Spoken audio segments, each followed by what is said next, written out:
நாச்சியார் திருமொழியில் 13ஆம் திருமொழியில் 5வது பாசுரம் பார்க்கலாம். அழிலும் தொழிலும் உருக்காட்டான் அஞ்சேல் என்னான் அவன் ஒருவன் தழுவி முழுசி புகுந்து என்னை சுற்றி சுழன்று போகானால் தழையின் பொழில்வாய் நிறைப்பின்னே நெடுமால் ஊதி வருகின்ற குழலின் தொலைவாய் நீர் கொண்டு குளிர முகத்து தடவீரே. இப்போ இதுக்குள்ள அர்த்தம் பார்க்கலாம். அழுதாலும் தொழுதாலும் என்ன பண்ணாலும் சரி, பக்தியாலேயே அழுகேன்னா வரணும் இல்லை, பக்தியால் அழுதாலும் தொழுதாலும் அப்படின்னா சரணாகதி செஞ்சாலும் நம்ம என்ன பண்ணாலும் தன்னோட வடிவழகை திருமேனி இருக்குல்ல அதை காட்ட மாட்டேங்கிறானே கண்ணன். அப்புறம் ஒரு வார்த்தை பயப்படாதான் சொல்ல வேண்டாமா, அதுவும் சொல்ல மாட்டேங்கிறான்.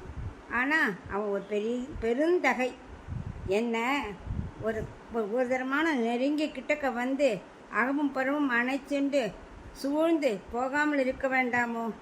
ஐயோ தாங்க முடியல.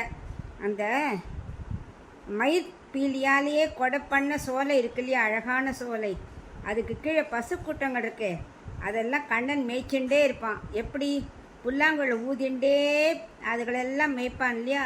அந்த புல்லாங்குழல் வாசிக்கும்போது அதுலேருந்து வர அவனோட இசை நீர் இருக்கே, அமுதம் நீர் வரும் இல்லையா, அதை கொண்டு வந்து என் முகத்தில் குளிர்ச்சியாக தெளியுங்கோளேன், அப்போ எனக்கு உயிரே திரும்பி வரும் போல் இருக்குது அப்படிங்கிறான்.